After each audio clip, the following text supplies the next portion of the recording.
Next, we have Dr. Hema VK, who will be talking about ultrasound B scan.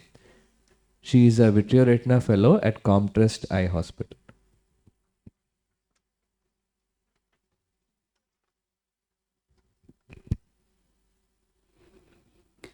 Good morning, everyone. The B scan was first used by Mund and Hugh in 1956. And the main milestone comes when Osnick standardized the echography in 1960. Coming to the wider application of ultrasound, it is used in abdomen and orbit as we know. In orbit, anterior segment is done with 50 megahertz and ocular is done at 10 to 20 megahertz. And the indications of B scan is done both in opaque and clear media. In opaque media, where we have a corneal opacity, hyphema, small pupil cataract, vitreous hemorrhage, and dense vitritis. And for clear media, for evaluating the choroidal thickness, intraocular mass lesions, optic nerve abnormalities, intraocular foreign body, tumors, and orbit and biometry. In this session, I'll be dealing mainly with posterior segment ultrasound. So the principle of ultrasound is dependent upon tissue acoustic impedance, which means that the velocity of sound is dependent on the density of the medium through which the sound travels. So when sound travels from one media to another of different density, an acoustic interference is created. Part of the sound is reflected from the interface between these two media back into the probe, and this is called the echo. So greater the density of the difference in the interface, greater the echo, higher the reflectivity. So the diagram shows this is the incident wave which comes from the probe. So part of it is transmitted through the wave to the other media and part is reflected, and this reflected is taken back by the probe, and this depends upon the density of the medium. The velocity is different in different medias. In aqueous and vitreous, it is 1532, and in silicon, it is 98. What difference it makes is that when we do a B scan in the silicon oil-filled eye, the axial length will be more because the sound takes more time to travel through the medium. Next principle is the angle of incidence. The more perpendicular the area of interest, the more maintained to achieve the stronger the echo will be. As the diagram shows, when the probe is kept perpendicular, the echo will be having a more appropriate spike. This is important when we do a B scan. Sometimes we feel that the echo is not corresponding to the echo of a retinal detachment and be confused that it is a PVD. But actually, it also depends upon how perpendicular the probe is going through the lesions. So it will depend between the observer or investigator also. Next principle is the gain. It indicates adjusting the application of the echo signals. Higher the gain, the more weaker echoes will be seen, but the resolution will be poor. Lower the gain, the weaker echoes disappear and only appears the stronger echoes.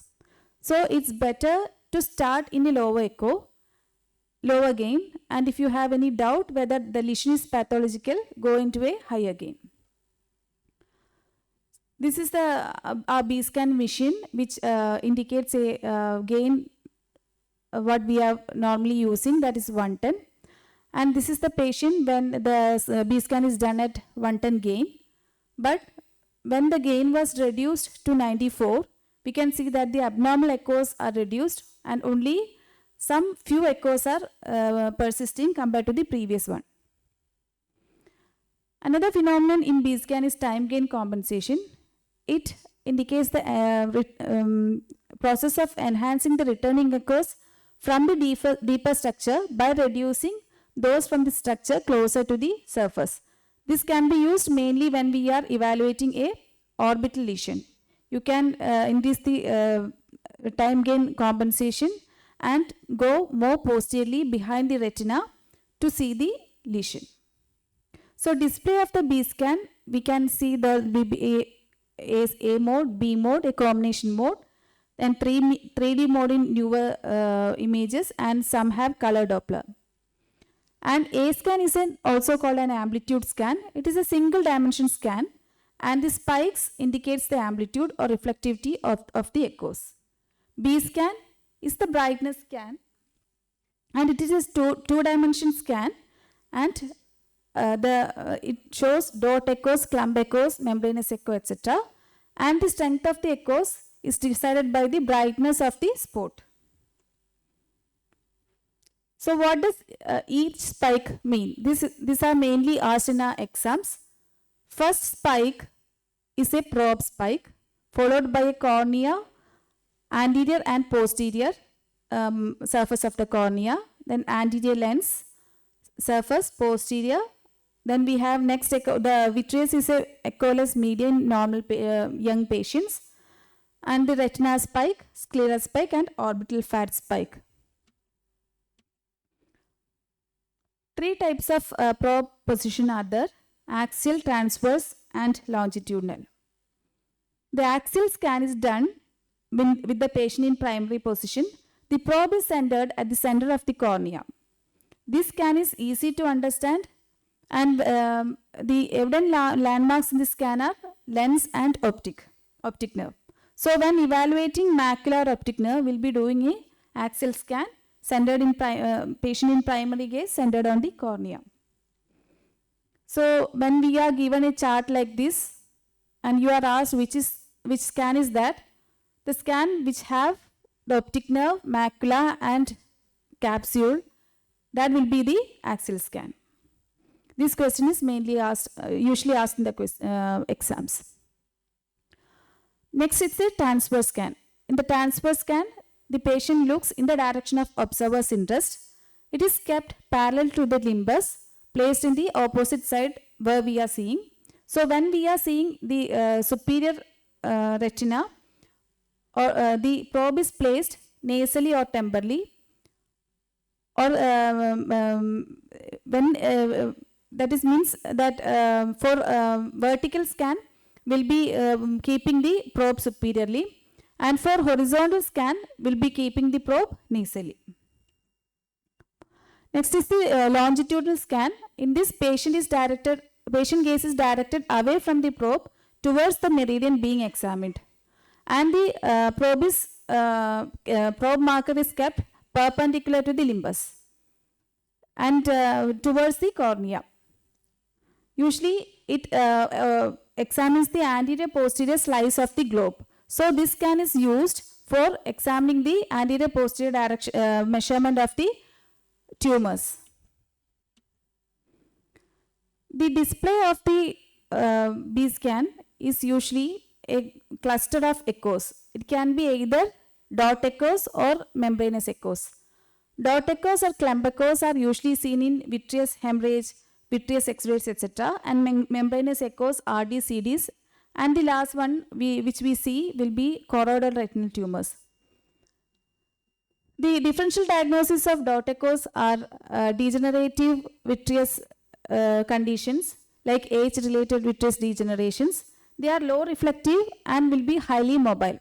An asteroid hyalosis will be highly reflective, and there will be a space between the echoes and the behind retina. So most of the times this can be misdiagnosed as a PVD. A vitreous hemorrhage are dot and short line echoes which are freely mobile with moderate intensity, and sometimes the gain has to be increased, especially in fresh vitreous hemorrhage. And for vitritis, again, they are dot echoes which are moderate echogenicities and highly mobile.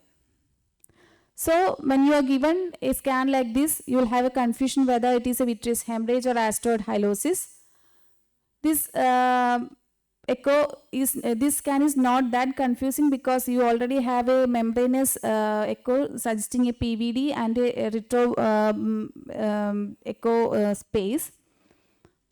This is actually a VH, but even in cases whether you have a confusion, what you can do is that you can decrease the gain, and for asteroid hyalosis, since there is a high calcium content, the echo will persist even in low gain. This is a echo which is seen in clump, which is a typical echo of a vitreous hemorrhage. Sometimes there will be large number of dot echoes with highly mobile echoes with moderate echogenicity, with adjacent thickening of the retinochoroidal scleral complex and suprachoroidal no echogenic or hypoechogenic space, which comprises the T scan. This is typically seen in cases like inflammation like posterior scleritis or endophthalmitis. And when a scan is given like this, you can't say the diagnosis. You can say the differential diagnosis in the exam like posterior scleritis, VKH, etc. So for endophthalmitis, you will get fine and dot echoes and membranous echoes of low and moderate intensity. And for these cases, you should also rule out if it is a penetrating trauma intraocular foreign body. And as we have told, there will be T scan and choroidal RCS thickening, retinochoroidal scleral thickening will be there, and some cases choroidal detachment also is there, which shows that the eye is going to a pan-off situation. So as I have told, posterior scleritis will have a hypoechogenic area behind the choroid, and associated CD will be there, and in exam you will be asked other differential diagnosis which are VKH. And in cases with retinochoroidal thickening, you will be also asked the differential diagnosis for so you can you should also think about the other differential diagnosis like uveal effusion syndrome, etc. This is a hyperechoic clamp echoes with back shadowing. When this is seen in a cases of trauma, we should suspect a case of intraocular foreign body. Membranous echoes can be PVD, RD, retinoschisis, choroidal detachment, etc. The main differentiating features between each is how the measurement of your spike is, and also after movement. The after movement shows nothing, but when you ask the patient to move the eye and come into a stable position, the echo will persist moving. That is called good after movement. A good after movement is seen in PVD, but these are usually absent in RDs and CDs. And the other differentiating features is that an RD has a high reflective membrane, a PVD has a moderate or low reflective membrane. CD again has a high reflective membrane, but CD is thicker than RD. And also CD usually extend anteriorly involving ciliary body, unlike RD which stops at the aura. And in case of RD and PVD, how to differentiate is that RD usually have a uniform thickness, but PVD, even if at first whether we feel it is uniform, but in different directions of the gaze, the thickness will be uneven. And as we have discussed, the RD will have a mobile membrane, but less good after movements. But in chronic cases, the mobility can be decreased. But PVD has good mobile membranes and good after movements. The RD is attached anterior to the aura and posterior to the optic nerve head. PVD may or may not be attached to the optic nerve. When it is attached to the optic nerve, it is called complete PVD, and if it is detached, it is incomplete PVD, and if it is detached, it is called complete PVD. ARD, the spike will persist even in low gain. So this is a case which shows a moderate intensity spike with in kinetic BCN it is highly it has good after moment suggestive of a PVD. This is an RD which is a hyperreflective membrane which is attached to the disc and low good after moments. You can also show some dot echoes in the vitreous cavity, and this was actually a case of vitreous hemorrhage with retinal detachment. So choroidal detachment are usually thick, smooth, dome shaped. They don't have an ONH attachment, and they have as RD 100% spike, low mobility. Sometimes the patient can have 360 degree CD and kissing choroid, and sometimes the choroid can be serous or hemorrhagic. In this case, if a case like this is given for your exam, you can explain that in this there is a membranous echo which has high spike in the not extending up to the posterior pole seen in the periphery, and the internal echoes are non-echogenic or hypoechogenic, which is suggestive of a serous choroidal detachment. Intraocular tumors is again a topic kept in exams. You can see the location, shape, size and number, surface characteristic, internal reflectivity, Excuse me, and Dr. Hema. associated features are important. Retinoblastoma has is irregular configuration with calcification with high reflective shadows, and the high reflectivity persists even in low gain. So you'll be asked other questions like DDs of leukocoria and what are the B scan findings in them, and also other causes of intraocular calcification like retinoblastoma, cysticercosis, choroidal osteoma, phthisis bulbi, etc. This is a case of hyperreflective ring-like membranous echo with an hyperreflective internal echo with again a hyperreflective dot echo in clump suggestive of scolex. And this is a case of hyperreflective echo at the optic nerve head with a backshadowing suggestive of optic nerve head drusen.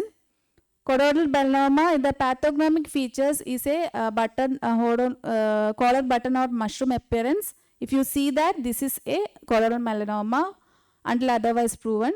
It has high surplus in reflectivity with a low or moderate internal reflectivity.